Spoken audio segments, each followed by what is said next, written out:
Bismillahirrohmanirrohim. Assalamualaikum warahmatullahi wabarakatuh.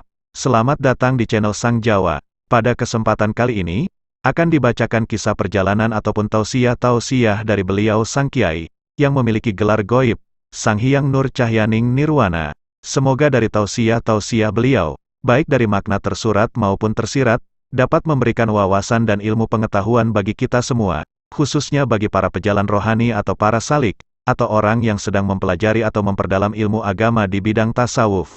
Allah Subhanahu wa Ta'ala berfirman yang artinya, "Ya Allah, tunjukkanlah kami jalan yang lurus, yaitu jalan orang-orang yang telah Engkau beri nikmat kepada mereka, bukan jalan mereka yang dimurkai dan bukan jalan mereka yang sesat."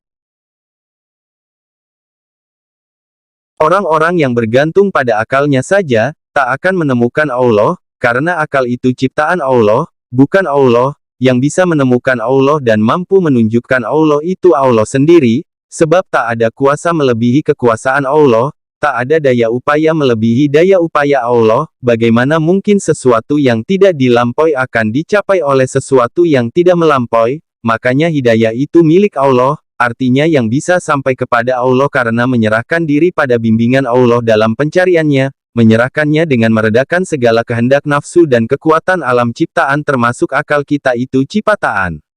Orang-orang yang mengunggulkan akal dalam pencarian Allah itu akan menemukan jalan buntu, karena keterbatasan akal dalam kesanggupan menerima apa yang masuk akal saja, yang tak masuk akal akan ditolak oleh akal, padahal semua hal gaib itu tidak masuk akal.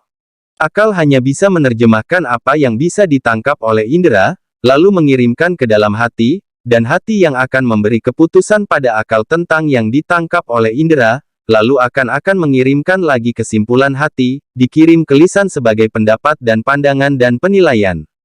Makanya Rasulullah SAW mengatakan jika segumpal darah itu buruk maka seluruh badan akan buruk semua, dan jika segumpal darah itu baik, maka akan baik seluruh anggota badan. Segumpal darah itu bernama hati. Jadi baik buruknya kesimpulan, pendapat dan pandangan itu tergantung pada baik buruknya hati. Orang yang tak pernah membersihkan hati sudah pasti kesimpulan pendapatnya tak akan pernah baik, akan selalu menyalahkan dan menghujat, akan selalu mencela dan menghina, akan selalu merasa benar dan paling hebat sendiri. Jadi jika pandangan dan pendapat kita kok buruk, itu adalah petunjuk bahwa hati kita itu sakit dan buruk penuh nanah. Hati yang baik, jernih, mengalir kontinu, diumpamakan oleh Nabi seperti sungai jernih yang mengalir, karena selalu dicuci dengan zikir, maka bukan hanya akan mengeluarkan pendapat dan pandangan yang menyejukkan, tapi juga bisa mencerahkan dan menyegarkan, menghilangkan dahaga bagi orang yang kehausan di gurun pasir kekeringan hidup dan banjir bandang problematika.